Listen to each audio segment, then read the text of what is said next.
El día de hoy vamos a continuar con la serie que iniciamos en nuestro mensaje anterior. Si por alguna ocasión tú no estuviste con nosotros o es la primera vez que nos acompañas, me gustaría que sepas que hemos iniciado como iglesia un estudio, el cual hemos denominado Sotero. Y este estudio o esta serie de mensajes la hemos planificado para que del domingo anterior hasta el 20 de abril podamos estar aprendiendo juntos como iglesia acerca de uno de los temas más importantes de la fe cristiana, y es el tema de la salvación. No voy a pedirte que respondas, pero te invito a que evalúes y reflexiones. ¿Por qué vienes a la iglesia? ¿Por qué asistes a una iglesia? ¿Por qué dices que eres cristiano? ¿Qué es lo que hace la diferencia entre el cristianismo y el budismo? ¿Qué es lo que hace la diferencia entre el cristianismo y el shintoísmo o el judaísmo? La única diferencia que podemos ver a través de las escrituras es el concepto de la salvación, porque eso va ligado a la persona de una sola persona, de un solo ser. Y ese es nuestro Señor Jesucristo. Es importante que tú entiendas lo que es la salvación, que no solamente lo comprendas analíticamente, sino que también lo experimentes espiritualmente. Si tú lo recuerdas, aprendimos que el término sotero significa salvador. Y ese es un término que se utiliza en el griego del Nuevo Testamento, en el cual la gran mayoría del Nuevo Testamento fue escrito, a excepción de algunas palabras que fueron redactadas en arameo. Pero el término es muy importante porque nos recuerda cuál es la misión principal por la que Jesús vino a esta tierra. Y te quiero decir, Jesús no vino a fundar una religión, Jesús no vino a fundar una iglesia. Jesús vino a mostrarnos el camino de salvación a través de revelarnos al Padre y dar su vida en la cruz del Calvario. En este primer mensaje anterior que vimos el domingo pasado, respondimos a la pregunta: ¿cómo puede la persona ser salva? Y aprendimos que esa salvación se puede recibir a través de escuchar el Evangelio, a través de creer en el Evangelio, a través de responder en el Evangelio y a través de tener una confirmación en la fe de nuestro Señor Jesucristo. Si por alguna razón tú no estuviste o no escuchaste el primer mensaje, yo te animo a que lo hagas para que no pierdas el hilo conductor de lo que estamos desarrollando en esta serie de mensajes. El día de hoy vamos a ver el segundo mensaje de nuestra serie. Y es un mensaje del cual vamos a continuar hablando, no de cómo ser salvos, sino de a través de quién podemos ser salvos. Pero antes de que entremos de lleno al mensaje de hoy, me gustaría que estableciéramos juntos una verdad, la cual es completamente innegable. Nadie lo puede negar porque la misma historia lo corrobora. ¿Y a qué verdad me refiero? La pregunta o la verdad que tú ves en pantalla. Desde el inicio de la raza humana, el ser humano ha buscado la manera de alcanzar la salvación y el perdón de sus pecados por sus propios medios. Siempre el ser humano ha tratado la manera de asegurar su salvación. Los egipcios, a través de momificar los cuerpos y enterrarlos con todos sus seres queridos, incluyendo una barca, porque iban a pasar el Nilo, que era la transferencia del mundo natural al mundo espiritual. Los mayas, a través de los sacrificios humanos y de sangre, etc. Y hasta los cenotes, por cierto, que era la entrada al inframundo para la cultura maya o para la cultura prehispánica. Es decir, cada cultura, cada población, cada persona, dependiendo de dónde se encuentre geográficamente, tiene un común denominador. Quieren ser salvos, pero de la manera incorrecta. Es interesante porque hay muchas maneras que el ser humano ha interpretado cómo poder ser salvo. De las tantas que existen, mencionamos algunas el domingo anterior, hay una que me ha llamado la atención por mucho tiempo y la quiero compartir contigo. Las personas que son devotas al hinduismo hacen algo todos los años. Van al famoso río Ganges de la India y ellos consideran que el río Ganges es una deidad. Ellos le llaman que es un dios. Ellos se zambullen, se sumergen en el río Ganges porque ellos creen que cuando se sumergen en el río Ganges sus pecados son perdonados. Por cierto, estos días anteriores, hace 1 o 2 semanas atrás, hubo un festival en la ciudad de Varanasi, en la India, en donde acudieron millones de personas. Hubo hasta muertos. Y algo interesante, por si no lo sabías, las personas que son cremadas las depositan en el río Ganges.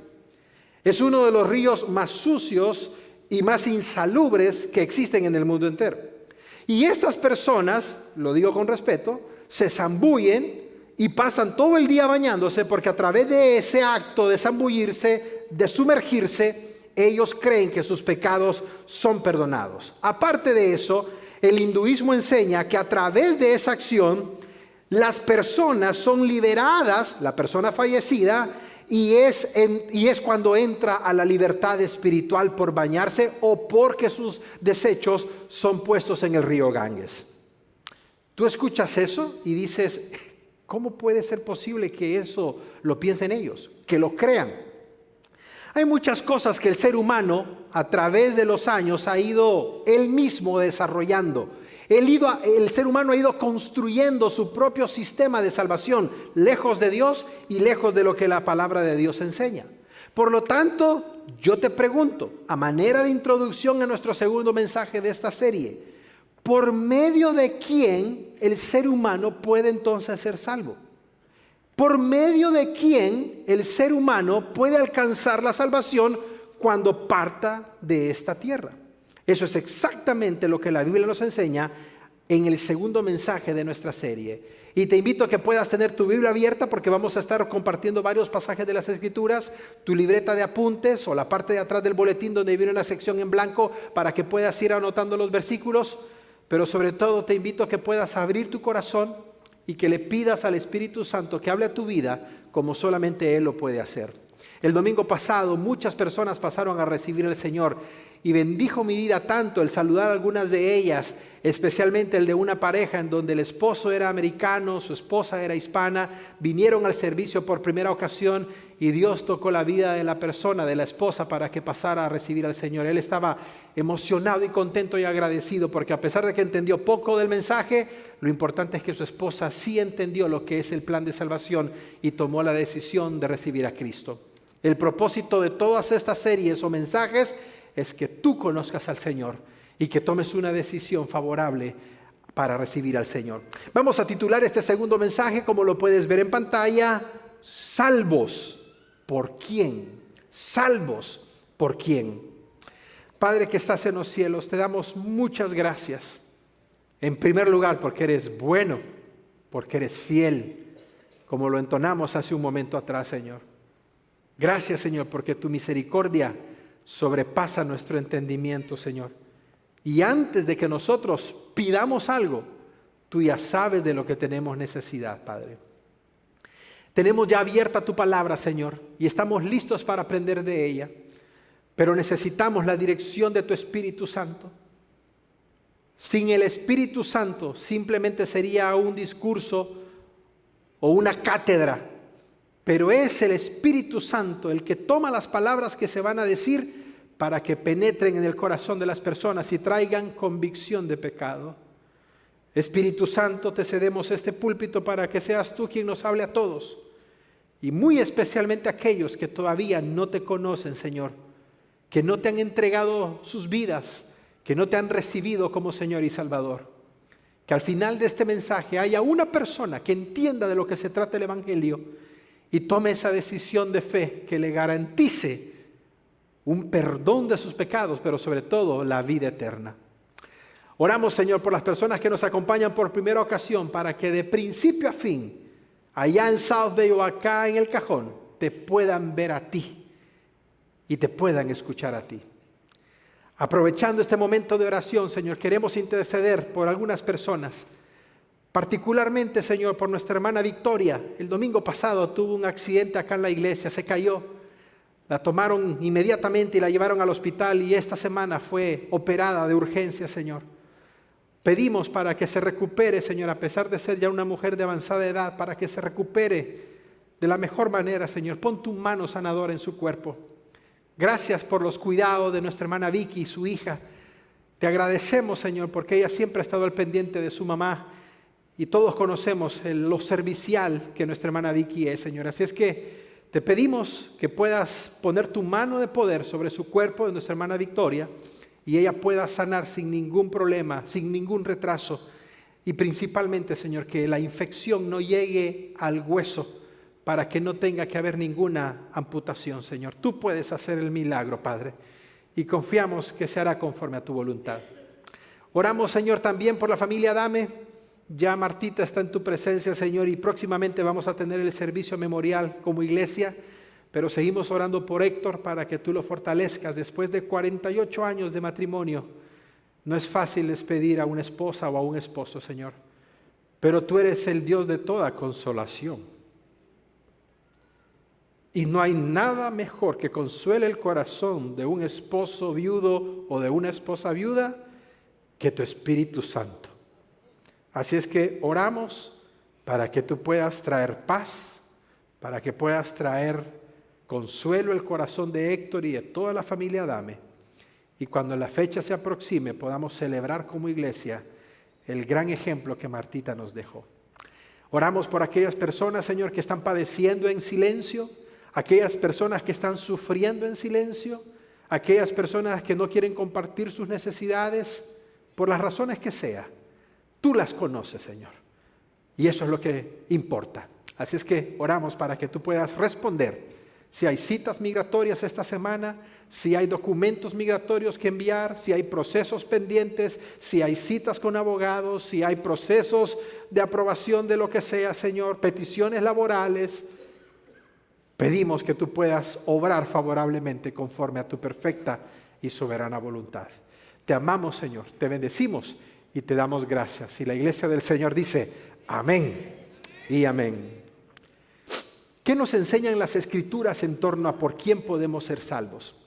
Si tú nunca has escuchado un mensaje bíblico o un mensaje en torno a la salvación, te invito a que no te vayas a distraer, porque vas a aprender mucho acerca de quién es el conducto para recibir salvación de acuerdo a las Escrituras, no de acuerdo a lo que una persona diga, eso es secundario, de acuerdo a lo que la Biblia dice. Observa la primer verdad que la Biblia nos enseña a través de quién podemos recibir salvación. Número 1, la salvación es por fe.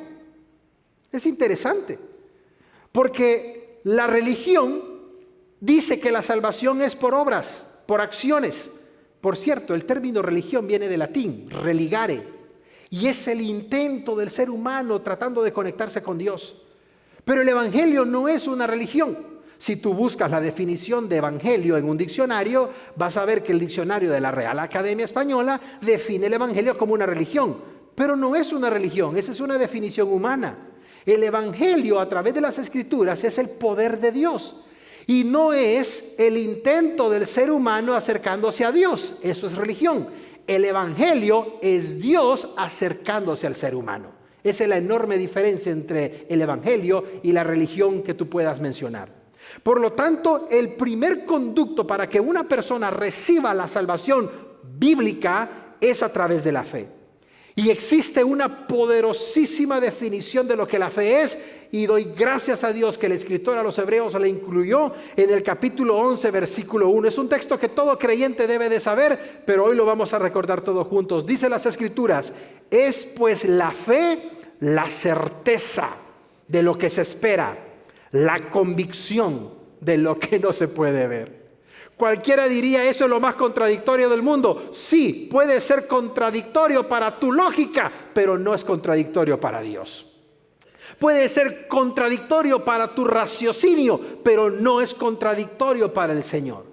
La fe es la certeza de lo que estamos esperando. No lo tenemos, pero por la fe lo estamos esperando. Y es la plena convicción de lo que no podemos ver humanamente, pero sí a través de los ojos del Espíritu. Y es interesante porque el mismo pasaje que acabamos de leer, en los versículos anteriores, dice el escritor a los Hebreos que sin fe es imposible agradar a Dios. ¿Qué significa eso, Pastor Eric? Que tú necesitas la fe para acercarte a Dios. Que tú necesitas la fe para poder tener una comunión perfecta con Dios. Si tú me dices, Pastor Eric, pero demuéstreme a Dios. Bueno, yo te digo algo, hay muchas cosas que no podemos ver ni tocar y que no podemos dudar su existencia.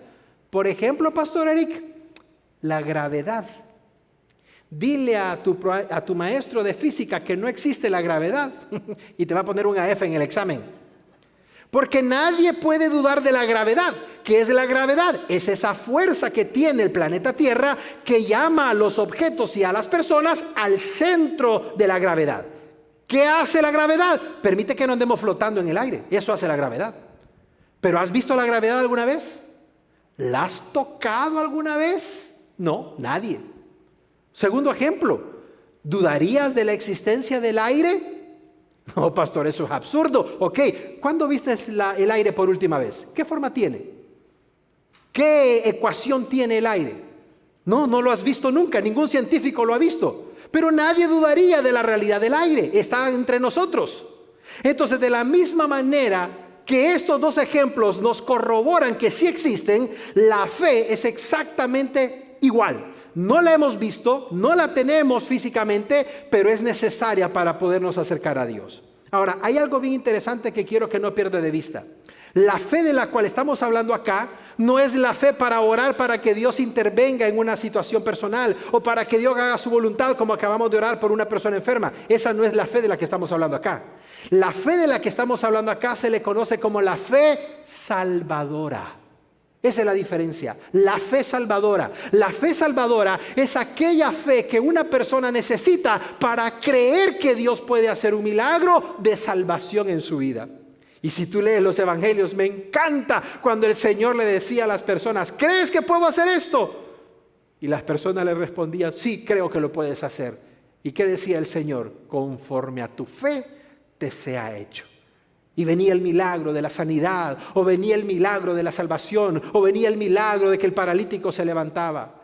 De tal manera de que la fe en el sentido de este pasaje es esa fe salvadora que toda persona necesita tener para poder recibir la salvación del Señor. Y es interesante porque cuando hablamos de la fe salvadora, cualquier persona pudiera creer que se desarrolló en las cartas de Pablo porque hablan de la fe o de la salvación. Pero cuando estudiamos la fe salvadora nos damos cuenta que viene desde el Antiguo Testamento. La fe salvadora viene desde antes del Nuevo Testamento. Inclusive la fe salvadora viene desde antes de Cristo Jesús. Te va a sorprender eso. Y hay una persona a la que se le conoce como el padre de la fe. Y se le conoce de esa manera porque este hombre tuvo una fe para creer en Dios aun cuando no lo había visto jamás. ¿Y a quién me refiero? Obsérvalo conmigo en Génesis capítulo 15, versículo 6. Dice el escritor bíblico de Génesis, Abraham creyó al Señor y el Señor se lo reconoció como justicia. En este pasaje, si tú lees en los versículos anteriores, Dios está hablando con Abraham. Abraham venía de una ciudad llamada Ur de los Caldeos. Por cierto, si tú miras un mapa actualmente y tú dices, ¿dónde está Ur de los Caldeos? Te vas a sorprender porque es lo que actualmente pertenece al país de Irak. Por lo tanto, Abraham venía del territorio que actualmente conocemos como Irak. En el tiempo bíblico se le llamaba Ur de los Caldeos. Dios llama a Abraham de ese lugar y le dice a Abraham, deja tu tierra, deja tu familia, deja tu parentela y vente a la tierra que yo te voy a mostrar. Y me encanta porque muchos de nosotros nos vamos a sentir familiarizados con Abraham. ¿Sabes por qué? Abraham era idólatra, venía de un contexto de idolatría.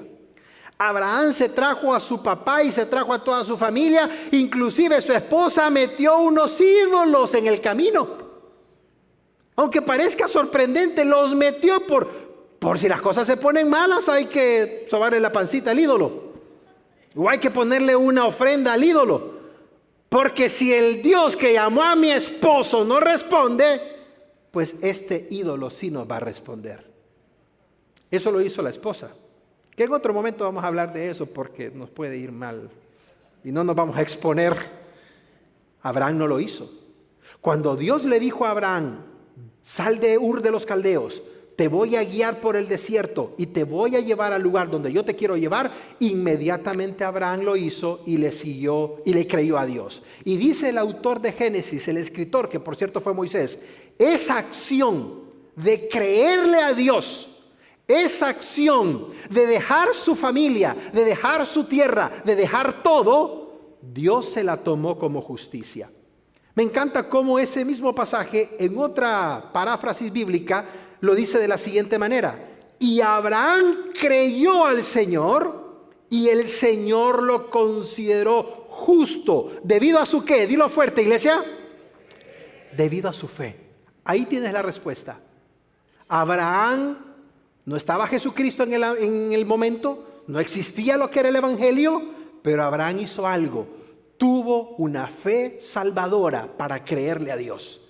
Tuvo una fe salvadora para no cuestionar lo que Dios le estaba diciendo, sino creerle de corazón a lo que le estaba pidiendo. Yo te he contado esta experiencia y si tengo el tiempo me gustaría brevemente volvértela a contar porque hasta el día de ahora jamás la voy a olvidar.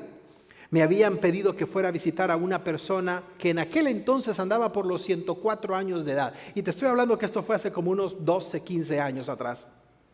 Estaba en un hospital de aquí de la ciudad. En aquel entonces la iglesia no había crecido tanto y tu servidor andaba de hospital en hospital visitando personas, etc. Y fui a visitarlo. Y cuando estuve platicando con su familiar me llamó la atención porque me dijo, él peleó en la Segunda Guerra Mundial. Entonces tiene muchas historias que contar. Entonces eso me llamó mucho la atención porque siempre me ha deleitado platicar con esas personas que tienen mucho que contar. El punto es que cuando yo llegué al hospital ya estaba agonizando, lo tenían con mascarilla de oxígeno, etc. Entonces yo me acerqué al oído de la persona en la camilla, me presenté ante las personas que estaban ahí como pastor, me dieron la privacidad del caso y comencé a hablarle y a predicarle al oído y yo parecía Billy Graham ahí a la par de la camilla. Quería que él entendiera lo que era el Evangelio, quería que lo comprendiera. Y luego con mucha dificultad levantó su mano derecha para tocarse la mascarilla y yo le ayudé para que lo hiciera y yo estaba seguro que me iba a decir sí, lo recibo. Y cuando se quitó la mascarilla me dijo lo siguiente: compruébame que Dios existe para que crea en Él. Me impactó su respuesta. Me impactó como no tienes una idea. Ahí tenemos a una persona que estaba a horas, días de fallecer y se le estaba presentando el Evangelio de tal manera que lo creyera, pero él quería evidencias, él quería argumentos para tener fe en ese Señor que se le estaba compartiendo. Me llama la atención porque Abraham no pidió eso. ¿Y cuántas veces de nosotros en este contexto en el cual vivimos? Señor, yo te voy a obedecer si me das toda la guía de lo que vamos a hacer, si me das todos los detalles de dónde vamos a ir, si me dices cómo lo vas a hacer y cuándo lo vas a terminar. ¿Tú crees que Dios es tu secretario personal? ¿Tú crees que el Señor es tu asistente personal? Para decirte, José, Ernesto, Amílcar, voy a hacer esto contigo y lo voy a hacer de esta manera y lo voy a hacer a través de estas personas y para este entonces ya te vas a volver millonario. Así no funciona la fe, así no funciona el Evangelio, así no funciona Dios. Dios quiere que tú y yo caminemos por fe y cuando demos el primer paso, el Señor ya tiene todas las puertas abiertas. Cuando demos el primer paso en fe, Dios ya tiene la respuesta esperándonos, pero Él quiere ver una respuesta de tu parte y la mía. Y me encanta cuando Moisés se puso paniqueado frente al mar rojo diciéndole, Señor, aquí está el mar, ¿qué hago? Y Dios le dice, ¿por qué me dices a mí? ¿Qué tienes en tu mano? Ya te di los elementos necesarios para que hagas lo que tienes que hacer. Esta vara, úsala y ya verás lo que yo voy a hacer. Y cuando estaba Josué frente al río Jordán, Señor, ¿qué voy a hacer? Aquí tengo el pueblo. ¿Cómo cruzo el río Jordán? Josué, ¿y para qué me lo preguntas a mí? Levanta a los sacerdotes que tomen el arca y cuando el agua del río Jordán toque el borde del manto de los sacerdotes, ya verás lo que yo voy a hacer. En ambos casos hay un común denominador.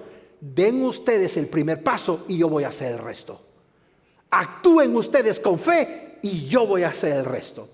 Por lo tanto, si tú no conoces al Señor, no te sientes en un sofá para decirle, ok, Señor, explícame cómo creaste el universo, la materia, para que yo pueda creer en ti. Porque te digo algo, al fin y al cabo, no son los argumentos lo que te va a convencer, sino la fe que tengas en el Señor la que te va a convencer. Dale un fuerte aplauso a Él. Esto es para ti, Señor. Esto es para ti. Me encanta porque hubo un hombre que hizo lo mismo con el Señor, Job. Lee los últimos capítulos del libro de Job. Comienza desde el capítulo 40 por ahí.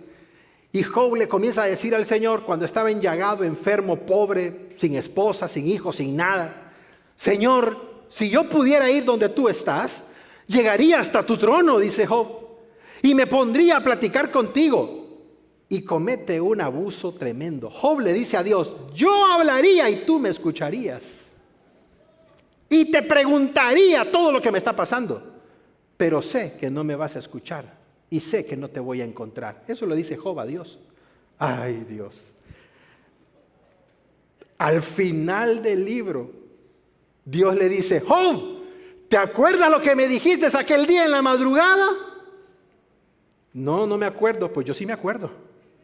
Así es que, Job, ahora tú te vas a sentar, tú te vas a callar y yo voy a hablar. ¿Dónde estabas tú cuando yo creé los cielos y la tierra? ¿Dónde estabas tú cuando yo creé el universo? Y todavía le pregunta: ¿estabas tú en el mismo lugar donde las cabras monteses daban a luz a sus hijos? Dime tú, Job, si sabes la respuesta. Y durante los siguientes 3 capítulos, pregunta tras pregunta, pregunta tras pregunta, de tal manera que el pobre Job quedó noqueado en la lona. Y al final Job honestamente dice: de oídas te había oído, pero mis ojos no te habían conocido. De oídas había oído quién eras tú, pero ahora mis ojos te ven. Me arrepiento en silicio y te pido perdón. Y cuando eso sucedió, y cuando perdonó a sus amigos, dice la palabra de Dios que Dios le restauró 7 veces más, el doble de lo que había perdido, porque entendió de quién estaba hablando al referirse a Dios. Dale un fuerte aplauso a él. Gloria a Dios. ¿Sabes quién tuvo la misma experiencia o bastante similar con el caso de Abraham y un poco con el caso de Job, aunque no mucho? Un gran hombre de Dios de nuestra era, si pudiéramos llamar moderna o actual, pues me refiero a los últimos años. Su nombre es Martín Lutero. Tú ya lo has escuchado porque él fue el precursor de lo que se le conoce como el movimiento de la Reforma Protestante. Martín Lutero tuvo el valor de redactar 95 tesis en un papel y llegar a la iglesia de Wittenberg en Alemania y clavarlas en la puerta como una acción de desafío para el Papa, justificando las doctrinas que no eran bíblicas, pero que la Iglesia Católica afirmaban que sí eran bíblicas, entre las cuales estaban el pago de las indulgencias y todas las demás doctrinas católicas, muchas de las cuales hasta el día de ahora existen, como el purgatorio. Pero tal vez tú no sepas qué fue lo que llevó a Martín Lutero a ese punto en su vida. Cuenta la historia que Martín Lutero creció siempre teniendo un miedo al juicio divino. Se consideraba a sí mismo como una persona perversa todo el tiempo. Su padre quería que fuera abogado y que ganara mucho dinero. Y por eso mandó a Lutero a estudiar leyes, aunque él mismo dejó la carrera de abogacía por el temor que él tenía del juicio divino. Él tomó la decisión de convertirse en sacerdote, pero pasó algo interesante. Cuando Martín Lutero estaba en el monasterio de Alemania, todo el tiempo se confesaba por más de 5 veces al día con los sacerdotes, hasta que los sacerdotes le dijeron: ya deja de confesarte, confiésate hasta que realmente hayas cometido un verdadero pecado. Y él preguntó: ¿cuál? ¿Cómo matar a tus padres?, le dijeron los sacerdotes. Imagínate, y tú sabes que ellos tienen clasificaciones para los pecados, ¿no? Cuando Martín Lutero entró en este problema y en esta disyuntiva de su realidad como pecador y que no solucionaba nada con los sacerdotes de su misma organización, los maestros del seminario le dijeron: ponte a dar clases, tal vez eso te ayuda. Y Martín Lutero tomó prestado el libro de Romanos, que por cierto, tal vez tú no lo sepas, pero durante el tiempo de la Santa Inquisición, no porque fuera santa, sino porque así se le llamaba, era prohibido para toda persona del vulgo, decían los católicos, tener una copia de la Biblia. Los únicos autorizados para leer la Biblia eran los sacerdotes. Por lo tanto, ninguna persona de Alemania tenía acceso a la Biblia, aparte que estaba en latín y nadie hablaba latín. De tal manera que Martín Lutero se metía debajo de las colchas de su dormitorio con una candela de esas antiguas y se ponía a leer el Nuevo Testamento y específicamente la carta de los Romanos. Cuando Martín Lutero llegó a este versículo de Romanos capítulo 1, versículo 17, él sintió una epifanía espiritual en su vida. El pasaje dice, porque en el Evangelio la justicia de Dios se revela por fe y para fe, como está escrito, mas el justo por la fe vivirá. Ese pasaje que tú ves transformó el corazón de Martín Lutero. Porque por primera vez se estaba dando cuenta que no era por las obras que iba a ser salvo. No era por guardar los sacramentos que le habían enseñado que iba a ser salvo. No era por la penitencia que iba a ser salvo. No era por ir a comulgar que iba a ser salvo. Sino que la única manera para que el ser humano fuera salvo era a través por la fe. Este pasaje golpeó el corazón de Martín Lutero. Cuando él fue a pedir explicaciones, ningún sacerdote, ningún obispo, ninguna autoridad clerical se la quiso dar, porque no hay. Y así fue que él tomó la decisión de elaborar las 95 tesis y hacer una declaración abierta contra la iglesia para debatir los puntos de cómo una persona es salva a través de las Escrituras. Te animo a que puedas leer alguna biografía de Martín Lutero. Te va a sorprender cómo Dios usó la vida de este hombre hasta lo que actualmente conocemos como la Reforma Protestante. ¿Qué fue lo que movió a Abraham? La fe salvadora. ¿Qué fue lo que movió a Martín Lutero? La fe salvadora. ¿Y qué es lo que pide la palabra de Dios para que podamos tener salvación? Que tengamos la fe salvadora. Ahora mi pregunta para ti es, ¿tienes la fe salvadora? ¿Tienes esa fe de Señor? A pesar de que yo pueda morir de una enfermedad, yo confío y creo en ti. Señor, a pesar de que no tengo todas las explicaciones del entorno que me rodea, científicas, físicas, nucleares o lo que sea, Señor, yo confío en tu palabra y yo confío en mi salvación. Si no tienes esa seguridad, querido amigo, querida amiga, yo te animo que al terminar el servicio pases a recibir al Señor para que Él te dé esa seguridad. Verdad número 1, somos salvos por medio de la fe. Verdad número 2, somos salvos por gracia.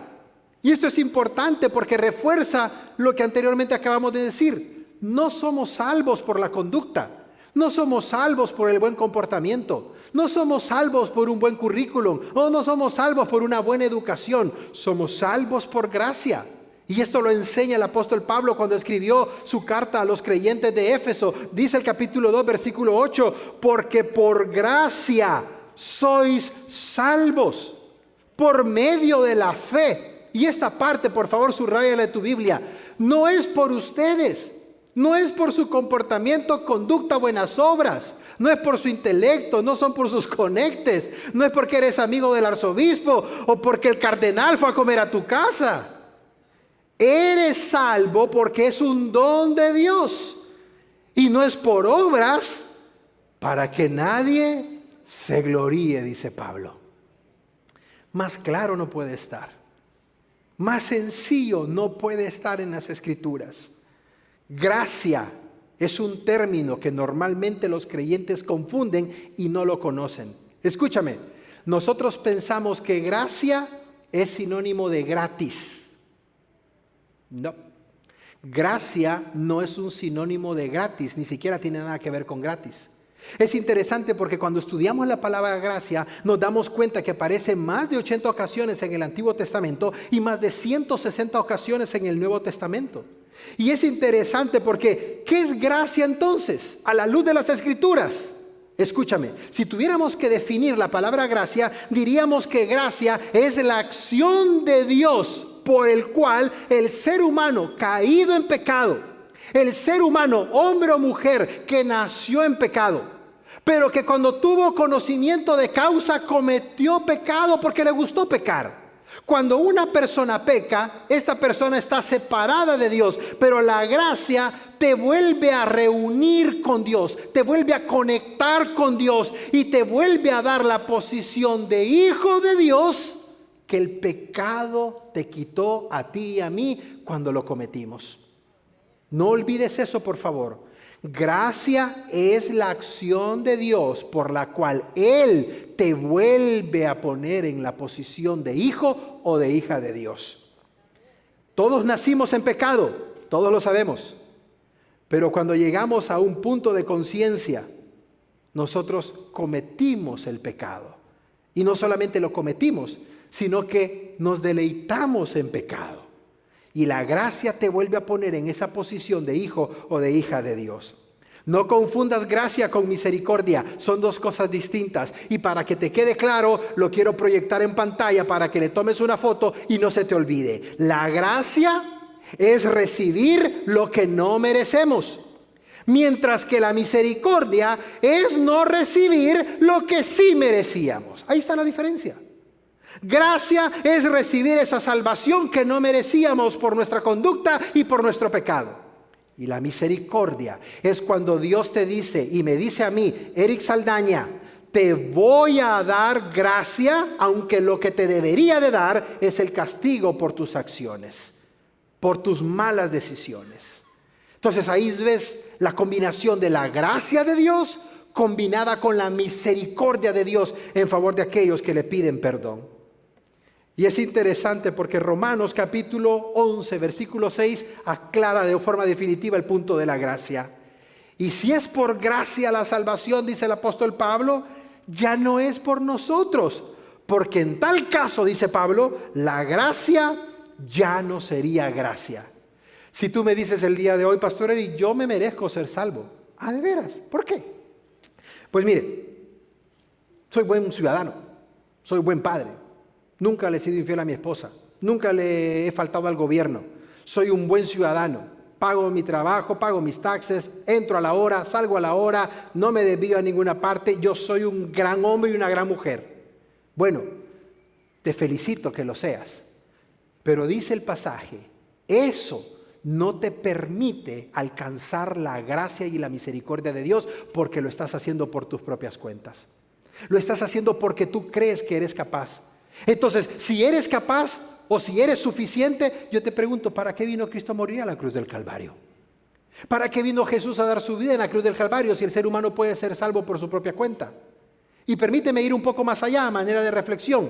La iglesia que mencionamos anteriormente, católica, apostólica, romana, enseña que cuando una persona fallece, si no hizo los 7 sacramentos requisitos para la salvación, no te importa, no falta nada. La familia puede hacer un novenario, el sacerdote llega a la casa, hace con agua bendita, hace ciertas oraciones y el alma del difunto sale del purgatorio y entra al paraíso. Entonces, pequemos todo lo que querramos y te encargo que me hagas un novenario. Te lo dejo pagado por adelantado para que no salga de tu bolsillo. ¿Entiendes lo que estamos hablando? Si el ser humano después de muerto puede ser salvo a través de eso que acabo de mencionar, entonces ¿para qué Cristo vino a dar su vida en la cruz del Calvario? ¿Para qué Cristo Jesús vino a dar su sangre por perdón de nuestros pecados? No tiene sentido. La única manera de que podamos ser salvos, dice las Escrituras, es a través de creer en el sacrificio que Jesús hizo en la cruz del Calvario. Dale un fuerte aplauso a Él. Gracias por ese sacrificio, Señor. La salvación es por fe, la salvación es por gracia. Y número 3, la salvación es por voluntad propia. Es que quiero que entiendas, querido amigo, querida amiga, nadie te va a obligar jamás a recibir la salvación. Escúchame esto, ni Dios te obliga, mucho menos su Hijo Jesucristo, ni el Espíritu Santo. En ninguna parte de las Escrituras Dios obligó a alguien a que le siguiera. En ninguna parte de las Escrituras Dios le dobló la mano a una persona de sus discípulos para que lo siguiera a la fuerza. En ninguna caso, persona, situación, jamás. Y es interesante porque cuando hablamos de que la salvación es por voluntad propia, me llama mucho lo que el apóstol San Pablo les predicó a los filósofos de Grecia, del Partenón griego. Hechos capítulo 17, versículo 30, Lucas registra que Pablo estaba predicando en uno de los lugares más concéntricos de Grecia, en donde todas las tardes se reunían los filósofos para debatir temas existenciales. Y en una de esas le dijeron a Pablo, oye Pablo, sabemos que tienes una nueva doctrina, ven, predícanos, vamos a ver de qué vas a hablar. Pablo llega con la llenura del Espíritu Santo y da uno de los mejores mensajes que se han podido registrar en el Nuevo Testamento. Y en una parte del mensaje, Pablo le dice a los filósofos griegos lo siguiente: pero Dios, habiendo pasado por alto los tiempos de la ignorancia, ahora manda que ustedes los hombres en todo lugar hagan ¿qué cosa, iglesia? se arrepientan. Ahí está el punto. Pablo le dice a estas personas, filósofos y sabios de Grecia, Dios ha pasado por alto los tiempos de antes. Esto, de una forma o de otra, lo que Pablo les está diciendo es, existe algo que se llama libre albedrío que Dios se los ha permitido a ustedes. Pero que ahora que Dios ya le dio cuerda, ahora está pidiendo y demandando que ustedes se arrepientan de todo ese tiempo que se apartaron, que se alejaron, que hicieron, que le negaron y que se burlaron. Porque el tiempo del arrepentimiento ha llegado. Eso se llama libre albedrío. ¿Qué es el libre albedrío? Es esa oportunidad o esa condición, si le pudiéramos llamar, en donde Dios le permite al ser humano la opción de decidir si él voluntariamente quiere recibir la salvación o si la quiere negar y rechazar. Como repito, Dios no te va a negar o no te va a obligar a que la aceptes o a que la rechaces. ¿Te imaginas que Dios obligara a las personas a que le amaran y a que le siguieran? No sería por voluntad, sino que sería por imposición. Y eso jamás funcionaría a través de las Escrituras. Me llama la atención porque en el libro de Génesis capítulo 6, versículo 5, Dios dice, el designio del ser humano siempre va a ser hacia el pecado. La intencionalidad del hombre y de la mujer siempre van a ser hacia el pecado. Por eso Dios, a pesar de que te ha dado la oportunidad de elegir, Él espera que confíes en Él y elijas bien. Me encanta el pasaje de Apocalipsis 3:20, en donde esta verdad queda clara. Está hablando específicamente para la iglesia de la Odisea, pero escúchame bien, porque esta verdad la podemos aplicar a este punto del mensaje. Dice el Señor, yo estoy a la puerta y llamo. ¿Cómo me llamas? A través de un mensaje como el que estás escuchando. ¿Cómo me llamas? A través de una situación. ¿Cómo te llama Dios? A través de un problema. ¿Cómo te puede llamar Dios? A través de un hijo enfermo, a través de una crisis, a través de una gran situación que no haya salidas. Esos son planes de Dios y esas son estrategias de Dios envueltas en situaciones que tú crees que no tienen solución. Dios sabe lo que está haciendo. Él te está llamando. Y tú tienes dos opciones. Leamos la parte final del pasaje. Si alguno oye mi voz y abre la puerta, entraré a él, cenaré con él y él conmigo. En ningún momento Dios te obliga a abrir la puerta. En ningún momento el Señor te obliga a que tengas tiempo con Él. Si alguno, condicionante, si alguno quiere, si alguno desea, puede entrar a su vida y tener comunión con Él. Hagamos una pausa acá. ¿Has sentido el toque de Dios en tu vida? Recuerdo que hace algunos años, si tú eres de la región vas a recordar lo que te voy a decir. Hace varios años, un domingo, estábamos predicando en la iglesia como cada domingo lo hacemos. Habían dos jóvenes que habían venido, dos personas que habían venido, y yo sabía que Dios estaba tocando el corazón de uno, estaba llorando, estaba tocado, quebrantado. Al final hablé con esta persona y me dijo, pastor, yo sentí que me tenía que levantar del asiento, pero no lo hice. Yo sentí que estaba pegado al asiento, pero no lo hice. Y yo sabía que Dios me estaba llamando, pero el próximo domingo, pastor, el próximo domingo vuelvo. Esa semana, la carretera oceánica, la carretera panorámica que conecta con playas de Tijuana, con Ensenada, que es la de Paga, se cayó en una porción. Hubo un deslave, si no mal lo recuerdo, y la carretera toda se vino abajo. Hubo varias personas lastimadas, pero hubo un carro particularmente que fue el que se hundió en el momento justo cuando sucedió el accidente, y las personas que iban ahí fallecieron. ¿Quién crees que iba en el carro? Esa persona. Me impactó muchísimo, me impactó. Porque Dios te toca en un domingo porque Él sabe lo que va a venir en tu vida en el futuro. Porque Él sabe lo que va a suceder en tu vida. Pero Él no te va a obligar. Él no te va a obligar a que te levantes, o Él no te va a obligar a que levantes tu mano, o Él no te va a obligar a que lo confieses en tu boca. Él desea que tú lo hagas de corazón. Y Él te va a poner todas las circunstancias. Te va a poner una iglesia, te va a poner un mensaje bíblico, te va a poner todo el momento y va a traer ese momento de conciencia de pecado. Y el Espíritu Santo va a estar ahí trabajando en tu vida. Hazlo, levántate, confía, hazlo. Pero tú vas a decidir si quieres cerrar tus oídos, endurecer tu corazón y rechazar esa invitación. Oro a Dios que no te suceda lo que le pasó a esta persona.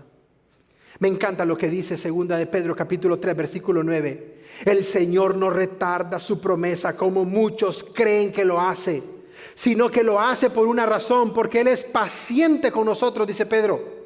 No quiere que ninguna persona perezca, sino que todos procedan ¿a qué, iglesia? Al arrepentimiento. Es que no es cuestión de que me voy a hacer cristiano y ahora me van a robar el dinero. No se trata de eso, por favor. Te lo digo con todo respeto, lo que menos le interesa al Señor es tu billetera. A Él le interesa tu corazón, tu vida, tu matrimonio, tu familia, tus hijos. Y si logras entender eso, si logras comprender que todo se va a quedar en esta tierra, absolutamente todo, vas a comprender que lo más importante son las decisiones de la vida futura que solo se obtienen a través de Jesucristo. Hemos aprendido que el Evangelio es por medio de la fe, es por medio de escuchar el Evangelio y de creerlo, es por medio de abrir nuestro corazón voluntariamente. Pero hay una última verdad que nos enseñan las Escrituras, que la salvación es única y exclusivamente por Jesucristo. No es por ningún pastor, no es por ninguna denominación, no es por ninguna iglesia, la que tú quieras, la que tú menciones, es solamente por Jesucristo. Y este pasaje de Pedro en Hechos capítulo 4 versículo 12 es contundente. Pedro, el mismo Pedro que es atrabancado, el mismo Pedro que es cortaorejas, el mismo Pedro que es salido. Y eso te debe dar esperanza, esposa. Si Dios cambió a Pedro, va a cambiar a tu esposo también, hombre. Lo va a cambiar cuando lo veas. Dile: Pedro, creo, Señor, en que vas a cambiar a mi Pedro. En Hechos, Pedro se levanta lleno del Espíritu Santo y se avienta uno de los mejores mensajes que tenemos registrados también en el libro de los Hechos. Y Pedro le dice a toda la audiencia que estaba escuchándolo: y en ningún otro hay salvación, porque no hay otro nombre, no hay otro nombre debajo del cielo que se le ha dado a los hombres en el que puedan ser salvos. No existe un Mahoma, no existe un Confucio, no existe un Saibaba. No existe el nombre que tú quieras, solamente Jesús es el nombre en el cual podemos ser salvos. Solamente Jesús, Jesús, Jesús. Los demonios al escuchar el nombre de Jesús tiemblan, tienen temor. El domingo anterior atendimos a una persona al final del servicio que me dijo: pastor, estoy pasando por esto, por esto, por esto, y yo sé que hay algo raro en mi casa porque hasta mi mamá lo siente. Y me da miedo. ¿Tú sabes qué fue lo que le dije a esa persona? ¿Por qué le tiene miedo? Si usted está llena del Espíritu Santo, los demonios le deberían de tener miedo a usted. Si realmente usted tiene la autoridad de Dios, los demonios tendrían que salir corriendo. Si realmente entendemos eso, dale un fuerte aplauso a él, iglesia. ¿Por qué temor? ¿Por qué miedo? No. El nombre de Jesús tiene poder. Ahora se pueden burlar, hacer historietas, ponerlo al frente de movimientos de los que tú quieras. Pero eso no significa que el nombre de Jesús pierda autoridad, pierda poder o pierda efectividad. Hasta el día de ahora sigue salvando, perdonando, restaurando, liberando, transformando y dando vida eterna. El nombre de Jesús. Aleluya. Y te recuerdo algo: el nombre de Jesús no se lo puso José, ni siquiera María, se lo puso su padre, porque significa Salvador, porque Él va a salvar, le dijo Gabriel a María, al mundo de sus pecados. Pablo en Efesios 1:17 dice: porque en ningún otro tenemos salvación, ni redención por su sangre, ni perdón de nuestros pecados, sino en el nombre de Jesús. Pastor Eric, ya voy a ir finalizando. Pastor Eric, ¿qué es redención?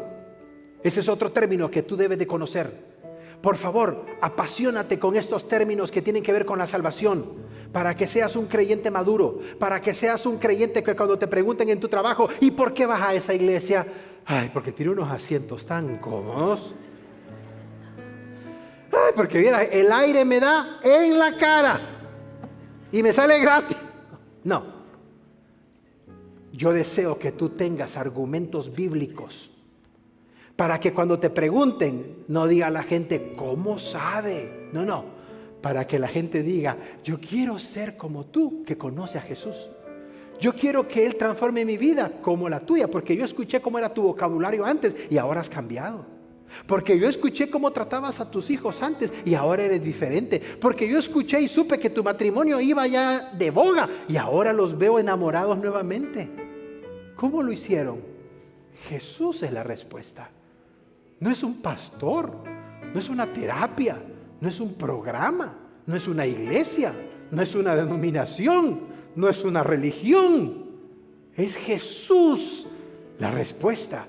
Es Jesús quien hace la diferencia.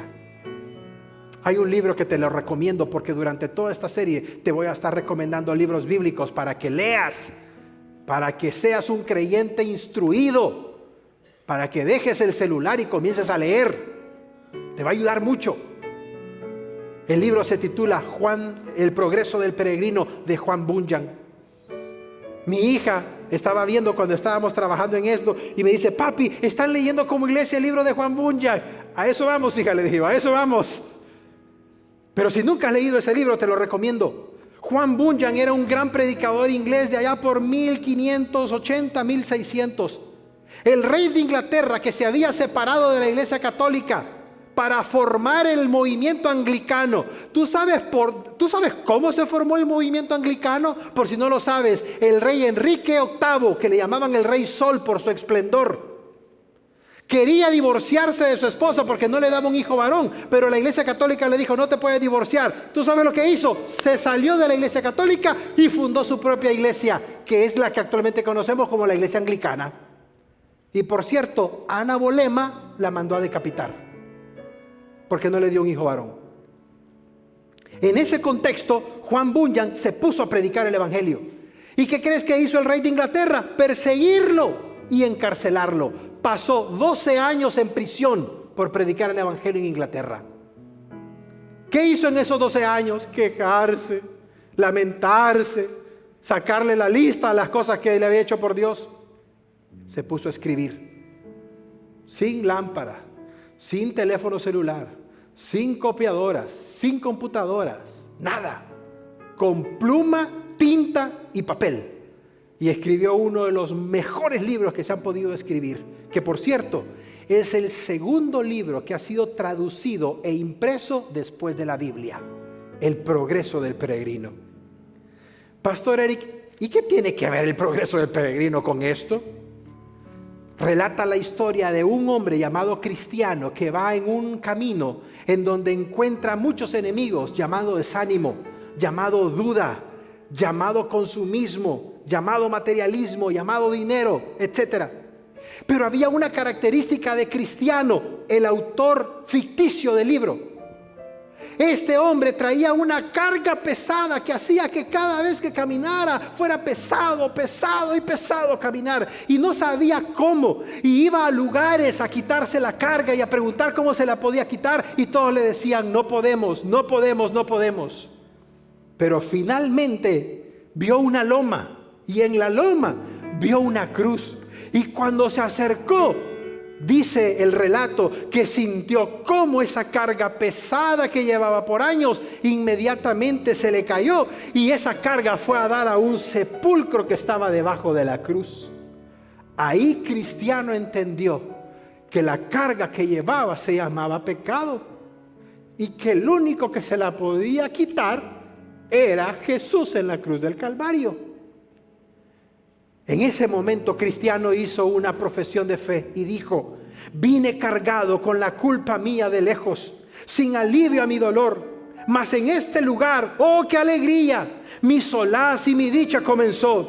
Aquí cayó mi carga y su atadura. En este sitio rota yo sentí. Bendita cruz, bendita sepultura, y más bendito quien murió por mí en la cruz.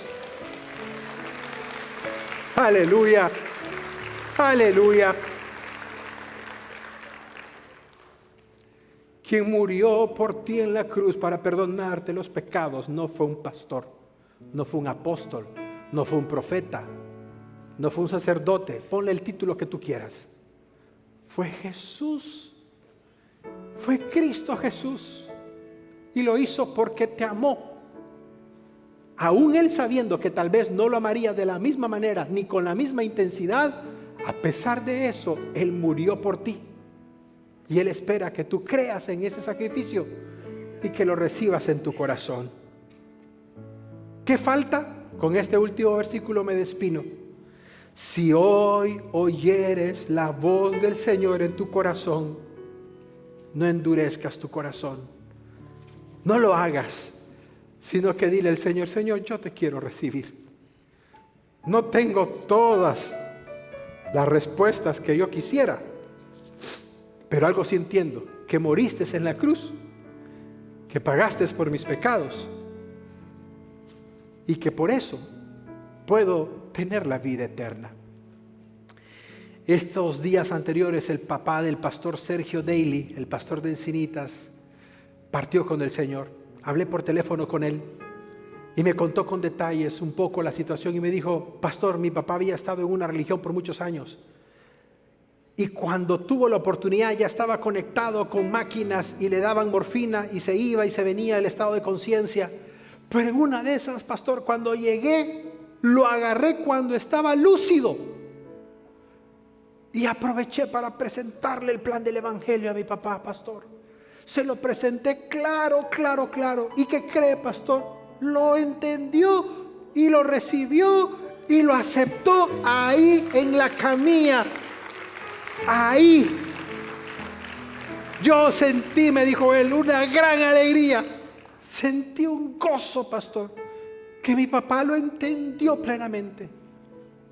Justo después de eso, volvió a perder la conciencia por el medicamento. Después partió con el Señor. Y cuando fue el memorial, el pastor Sergio se paró y delante de todas las personas que estaban ahí, incluyendo las autoridades de esta denominación que no viene al caso mencionar, le dijo: mi papá entregó su vida a Cristo Jesús y ahora él está en la presencia de Dios. Esa es la garantía que te da el evangelio. Y eso no te lo da ninguna religión.